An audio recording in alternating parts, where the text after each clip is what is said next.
This entire military is one cohesive, dedicated force. And the threats to our nations, they don't sleep. They're watching our every move. Iran, Russia, China, North Korea, ISIS, Al-Qaeda. They may be watching this right now. Our military should not be mistaken for a cable news gabfest show. We don't care what you look like. We don't care who you voted for, who you worship, what you worship, who you love. It doesn't matter if your dad left you millions when he died or if you knew who your father was. You have the code of the machine of lethal moving parts that you would be wise to avoid if you never did. We will not be intimidated. We will not back down. We don't want war. But if you want war with the United States of America, there's one thing I can promise you, so help me God. Someone else will raise your sons and daughters.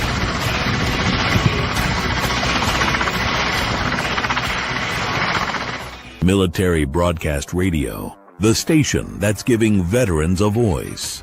Find us on the web at mbradio.us. And do not necessarily reflect the views or positions of any entities they represent. Find us on the web at mbradio.us.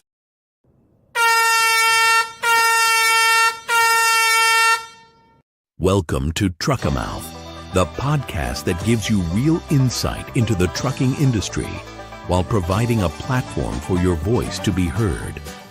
Whether you're behind the wheel, managing logistics, or just passionate about the industry, this is the place to build confidence, share experiences, and stay informed. Join us as we tackle the challenges, celebrate the wins, and drive forward together.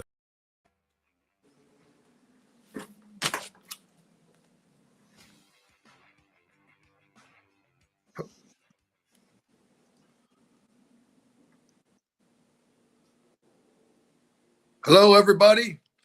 Hello, everybody. Welcome to my underground studio. I'm TruckerMouth, and welcome to the road. On the road, we discuss issues of the American trucking industry, how it affects Americans, veterans, and America as a whole.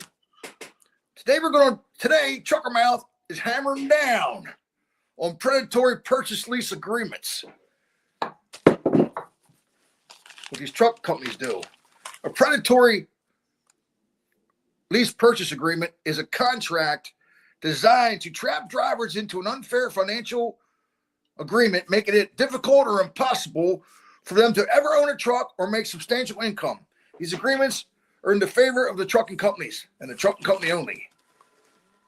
These predatory lease agreements are just terrible, and they're that bad. They're that bad. A big thing where government, the Congress, set up a predatory lease task force to look into these matters.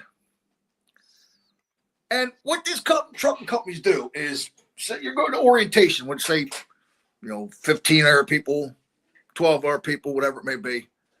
At the end of your orientation, they tell them, now this is my experience, what happened with a couple people that I know personally. They tell them, well, we don't have any company truck available, but we have leases available. And you want to get on the road. You want to start making money. A lot of people get into the trucking industry out of desperation. That they can't find something else, and these leases look like the American dream, but TruckerMouth's hammering down on them. And they're an American nightmare. TruckerMouth's hammering down on predatory purchase lease agreements. Right? So you got somebody, coming out of orientation who's offered kind of like their own business if they take a lease purchase. And it sounds good. And truthfully, when I was on the road, I was always thought of doing it. I can make it. Blah, blah, blah. I can do this. But in all honesty, a lease purchase driver makes about 22 cents a mile after everything's said and paid for. Well, opposed to a company driver who making, 60, 70 cents a mile. And that's what it is. In order for you to make these payments for these trucks, what you gotta do is you gotta get another driver in there and do teams and have your truck constantly running. Yeah, and then never go home. You ain't never going home. Yeah, you can make it then. So I know a guy who went to England. Okay, they're one of the worst ones with these purchase agreements. And he told me at the end of the orientation, that's what they told him. So, and he had no background in trucking. Okay, so after 3 months being out on the road, well, he went out with a trainer, and then you go out with a trainer first, and then he got his own truck. And after 3 months of only being out on his own, they made him a trainer. Oh, that's a safety issue. I went out with this guy. This guy was the worst truck driver I've ever seen. First off, he rides down the road with his coat on all the time. He's got freaking a liter of soda in one hand, a cigarette in the other, and he's juggling his cell phone around. Like, dude, then he stopped every hour and a half at a truck stop to get another soda or something. I mean, I said, you ain't gonna make it. No way. That's just that company there. How are you gonna make somebody a trainer after 3 months of them being out on the road by themselves? That there should be looked into also. And that might be another show. But most drivers never end up buying their truck. They go back to the company. They never end up buying it. And it don't matter what you have going on, they're taking their monthly settlement out of your money, out of your account. It's coming out. And some drivers end up at the end of the pay period owing the company money for certain things. It's not what it seems like. It's exactly what it sounds like, a predatory lease purchase agreement. And like I said, it's hard enough getting into the trucking industry.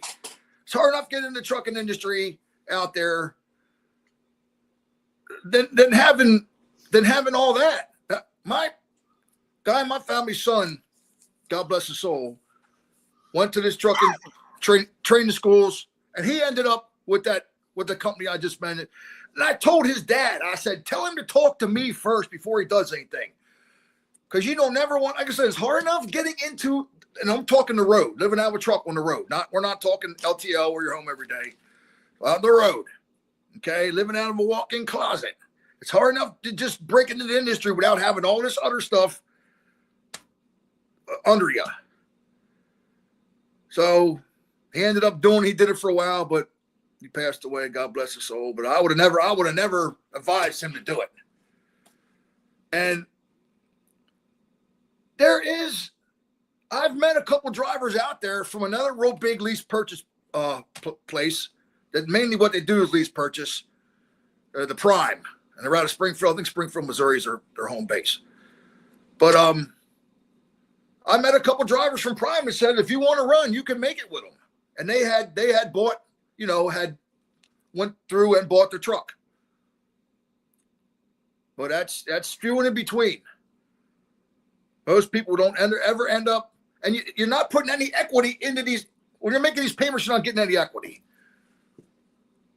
You're not putting any equity in it. You're not making.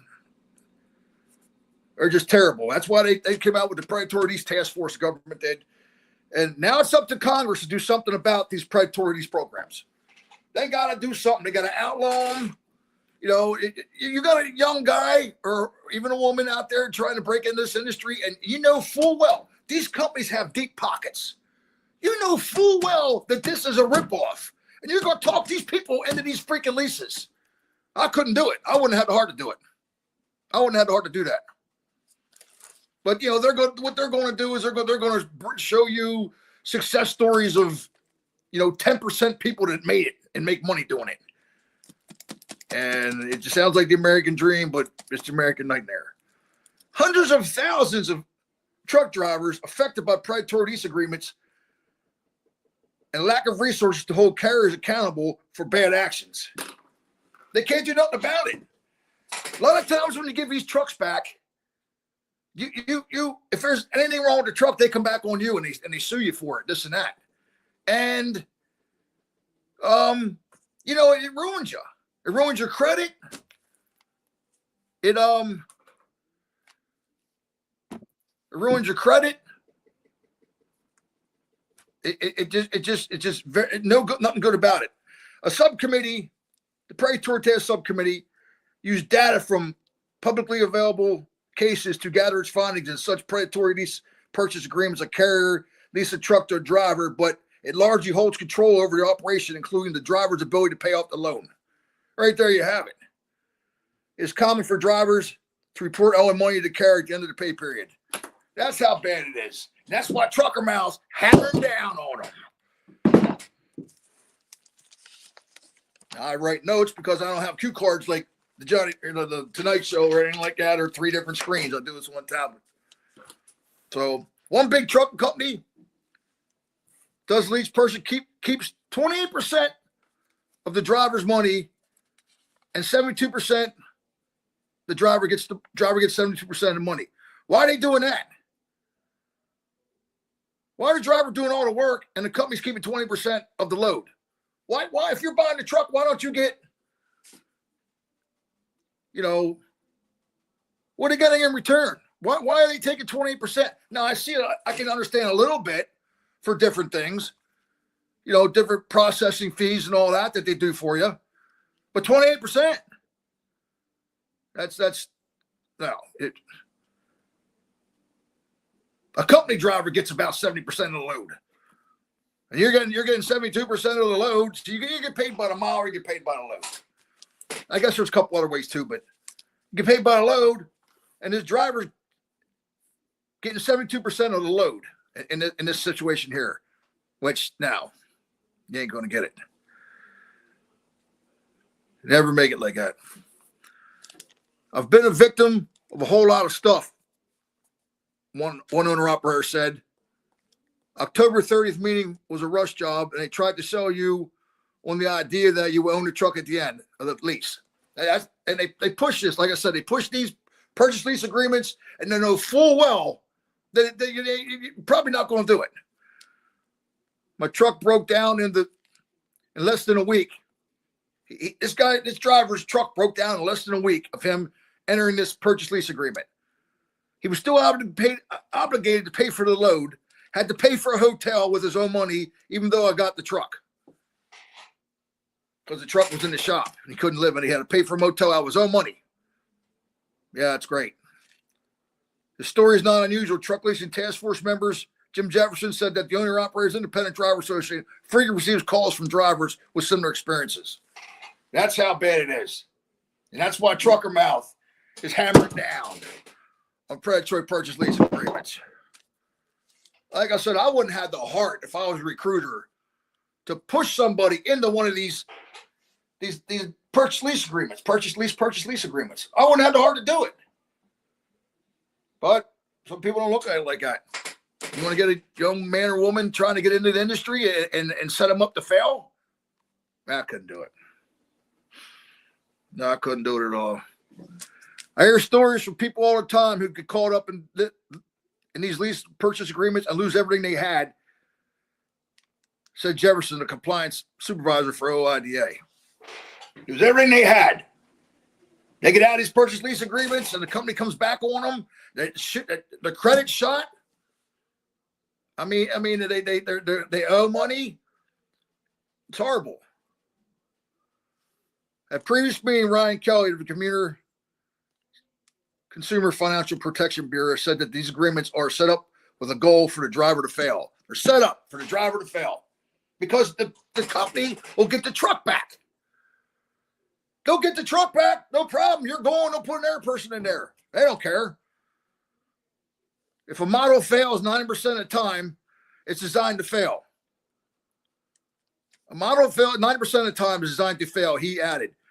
It's not an accident. The failure rate is unheard of. It sets you up to fail. And that inland over there is one of the biggest ones. They're just horrible. And the Purchase Lease Agreement Task Force is looking into them. You want to ruin people's lives? They're coming at you, and TruckerMouth hammering down on you right now. I don't like it. So what can be done? Caitlin Long, Task Force member and Chief Economic Supervisor, said the International Brotherhoods of Teamsters said that the data helped the subcommittee reach several conclusions. The current system is set up to harm drivers. There is a financial incentive for trucking companies to continue to practice. Yeah, they get the truck back, no problem. It harms the entire supply chain and drives wages down. All because of them greedy bastards are pushing drivers into these predatory lease purchase agreements. You ready to go on break? Yep. And now it is time for a commercial break. When we come back on the road, TruckerMouth's hammered down on predatory purchase lease agreements. And we got road rage. I'm not doing road rage this week. Oh, okay. All right. Here we go. It's time for a vacation, and Fairway Travels is here to share great specials for you to choose from. Discover the charm and features of one of Sandal's 16 all-inclusive, luxury-included, adults-only resorts. Or a family-friendly beaches destination in the Caribbean. Or how about a couples resort in Jamaica? If cruising's your preference, get Thunderstroke aboard Carnival Cruise Lines or set sail on an award-winning Royal Caribbean ship. Join Virgin Voyages now for a wonderful adults-only sailing. It doesn't matter if you choose to travel by plane, train, automobile, cruise ship, or rowboat, we can help you reach your dream destination. Contact Fairway Travels today at 228-365-1012. That's 228-365-1012. Or email bookitnow247@gmail.com. Fairway Travels, where your journeys keep satisfying. Military Broadcast Radio, the station that's giving veterans a voice. Find us on the web at mbradio.us. Opinions expressed in this program are those of the speakers and do not necessarily reflect the views or positions of any entities they represent. Okay, welcome back on the road. This week, we're talking about predatory purchase lease agreements for these companies, and TruckerMouth hammering down on them. Predatory purchase lease agreement is a contract designed to trap drivers into an unfair financial agreement, making it difficult or impossible for them to ever own a truck or make substantial income. These agreements are in favor of trucking companies. They're scams. These truck lease agreements, I shouldn't say they're all scams. Most of them are scams. They're designed for you to fail, for them to get the truck back, and they're making more money on you than you're making. I have run into a few people out there with that big one, Prime, and they actually had bought their trucks and are making a good living. I mean, but the success stories in these lease agreements are 10%. 10% of them. And 10% of people actually make it, and 90% fail. So that's a horrible success rate. And TruckerMouth hammering down on them. Litigation is currently a driver's only avenue for relief. Driver education needs improvement. The subcommittee also made several recommendations. See, these task force, if you didn't catch the first part of the show, it's so bad and widespread and ruining people's lives that they set up a predatory lease purchase agreement task force. The government did, subcommittee. It's that bad, and they're trying to do something about this. Now, but what about the people's lives are already ruined? Their credit's ruined. They got nothing. They probably got out of the trucking industry because they said, the hell with this. This is what it is. So the subcommittee also made several recommendations. Create new rules for restoration or recourse. Increase education for drivers before they enter such agreements. Yeah, they have to make mandatory disclosures When they have these contracts in front of you, they need to disclose. We're going to do this. We're going to do that. They hide a lot of things. Don't tell you nothing. These recruiters, and they push you into these leases because it sounds like the American dream. We're alone. It's the American nightmare. And TruckerMouth hammering down. The subcommittee also create protection for drivers to unionize and pursue more favorable agreements. Yeah. These big trucking companies, they don't want to hear about no union. Okay. I don't know of many road companies that are union. I mean, you got your yellow and then they're union, they're Teamsters. But as far as a road carrier, you know what they need to do? Like they did back in the 70s. These truckers, and I don't know how they would do it because I think they would just fire them, pull over alongside the road and demand certain things. I think I did that in the 70s. There was a big trucker thing. I remember when I was a kid. And that's what they need to do. They need to unionize. Put unions in these big trucking carriers and where they can do something for the driver. Ban agreements where an entity that holds the debt also controls whether a debtor is able to pay it off. Yeah, so what these big companies do is they get you into these lease purchase agreements and they control, they set up an account with you. And they control your and he holds the debt. They have the debt over you, and they take the money out of this. Your settlement every week goes into an account, which they hold. And whether you got that money in there or not, they don't care what you got on. They're taking their payment out. And some of these people end up owing money at the end of a pay period because of certain things that happen. It's just horrible. And that's why they set up the Predatory Lease Task Force to look into these matters and make it illegal for these big carriers to do this. I hear horror stories all the time. People caught up of a one time who got caught up in this and lose everything they had, said Jim Jefferson of OIDA compliance supervisor. Yeah. Get caught up in these leases and they just lose everything. And it's just horrible. As a recruiter, I wouldn't have the heart to push people on them, but that's how they make their money. But there's a Predatory Task Force subcommittee shutting them down. And someone's finally doing something about it. And there's a lot of other issues, too, that need addressed in the trucking industry. Long waits at shippers and consignees, which is where you deliver. Long waits, you don't get paid for it. I mean, it's just horrible. I mean, when people down at the docks, them longshoremen, when they went on strike, they got what they wanted. They got more money, everything else. But the people who were running the intermodal trucks, pulling them seagoing containers into the pulling them out of the ports, them truckers running intermodal, pulling them seagoing containers, nothing changed for them. Nothing at all. And it's a dog-eat-dog industry. And for a young person trying to get in the industry, and they're dangling a carrot in front of them saying, you can get in this lease and have your own company. And, it sounds like the American dream, because I always wanted to do something too like that when I was out on the road. But I was actually on the list at Arnold. I worked for a company out in Mechanicsburg here, Arnold Transportation, which was a good carrier. And they had a lease purchase program, and it was sought after. It was 100% from bumper to bumper on it, the way I understand. Now they got bought out by US Express, and I wouldn't touch them now. But I can't drive anymore. But they had, and it was, all the drivers, everyone was trying to get in it. A lot of people were anyway. They wanted to do lease purchase. Bumper to bumper. I mean, tires, everything for 3 years. It was a good setup, but that's rare.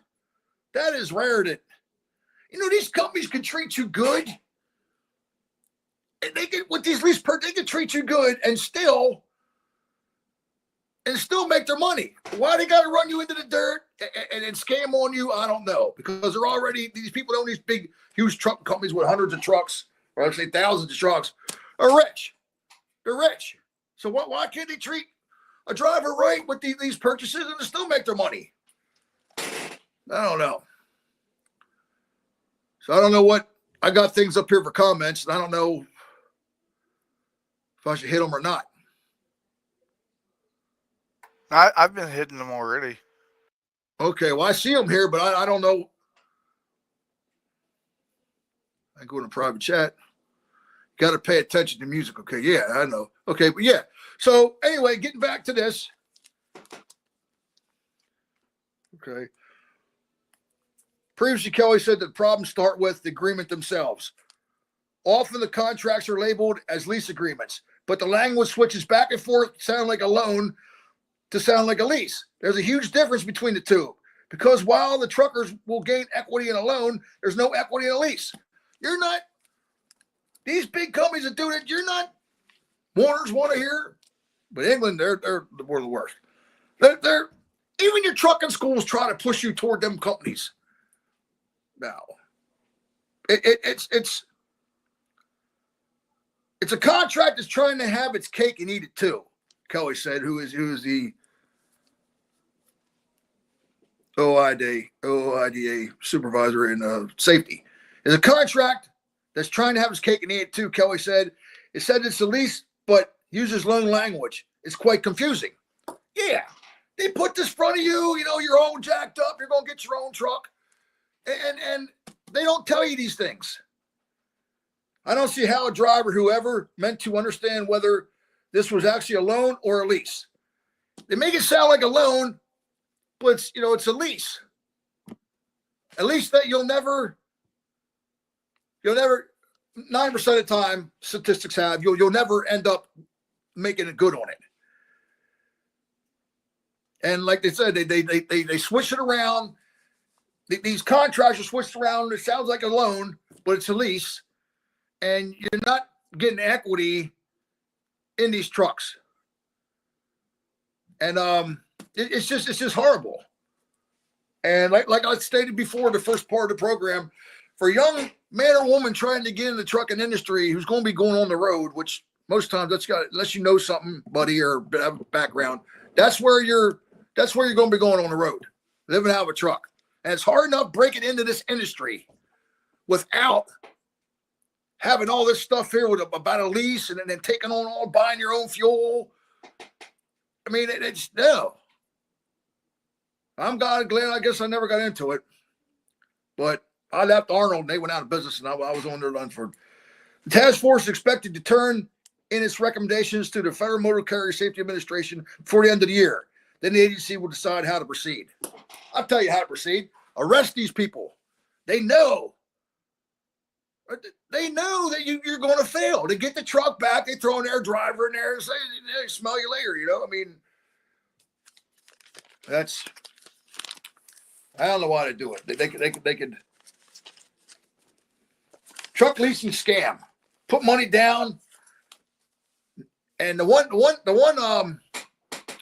big leasing company is you put money down and they say it's walk away. You can just walk away from lease. No, you can't. It's not walk away. He had to sell his truck and had to pay for motel rooms while he was broke down.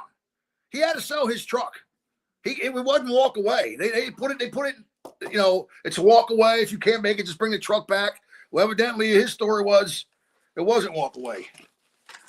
And he had to sell his truck, and the guy was with all kind of different problems now, and it's just horrible. So that's why TruckerMouth is hammering down on predatory lease purchase agreements. Okay, the truck leasing task force stuck to its guns. I got some time yet. In December 2024, Landline reported that the task force recommendations eliminated predatory lease purchase agreements in the trucking industry. Early in 2025, the truck leasing task force made the recommendations official. The truck leasing task force findings are clear. The task force wrote in its report to Congress, the Department of Transportation and Department of Labor. It formed a consensus to recommend that such agreements whereby a motor carrier controls the work, compensation, and debts of drivers shall be prohibited. That means they're controlling everything. They got an account and everything's coming out, and your settlement goes in and they just take it out. They don't care what you got going on. These purchase programs are regulatory established to enrich motor carriers at the expense of drivers. Hell yeah, they are. They know they are. TruckerMouth's hammered down on them, and they're doing something about it. These programs promote a race to the bottom in a driver compensation and treatment, pushing qualified drivers out of the profession. Yep, people getting out of it. They've gotten these leases. I ain't doing this. Truck Leasing Task Force, which held its first meeting in July 2023, was created by Congress in a way to combat the problem of predatory lease purchase agreements in the trucking industry. It's about time someone's doing something about it. It's about time. Because like I said, it sounds like the American dream or the American nightmare. And TruckerMouth's hammering down on you. They don't like it. It's important to note that the task force report does not concern truck leasing or financial businesses that are independent of a motor carrier and that operate traditionally underwriting and commercial terms. The task force recommendations do not pertain to these third-party lease programs. Yeah, there's other programs out there for buying a truck or getting into a truck that are not predatory leases. And they're separating them and they're doing something about it. Although the perpetual goal of the program is although the proposed goal of these programs is for the driver to end up of the contract, the task force eliminated in reality the agreements end in default. Own the truck at the end of the contract. That's the agreement. But it never happens. The task force, predatory lease task force, eliminated that in reality these agreements end in default at least 90% of the time, and that hundreds of thousands of truck drivers have been negatively affected. Hundreds of thousands of us been negatively affected by these predatory leases. Set up for you to fail. Trucker, we got to get going. Okay. Okay, well, everybody, thank you. Thanks for coming along on the road with TruckerMouth, and I'll see you next time on the road with TruckerMouth. We're coming for you. I'm putting the hammer down on you. Ladies and gentlemen, thank you for tuning in to Military Broadcast Radio. As we wrap up today's show, we want to remind you that the podcast of today's episode will be available right after we go off the air. So if you missed any part of the show or want to listen again, be sure to check it out. And remember, we're here to support and honor our veterans. Your stories and experiences matter, and we are committed to giving you a platform to share them. That's right. We're here to give our veterans a voice. So don't forget to catch the podcast and stay connected with us, giving our veterans a voice.